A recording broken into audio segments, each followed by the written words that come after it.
হাওরের ধান ৮০% পাকার সাথে সাথে কাটার আহ্বান জানানো হয়েছে কৃষকদের।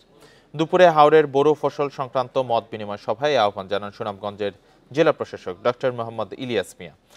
এ সময় জানানো হয়, সুনামগঞ্জের বিভিন্ন হাওরে এবার ২,২৩,৫০০ হেক্টর জমিতে বোরো ধানের আবাদ হয়েছে।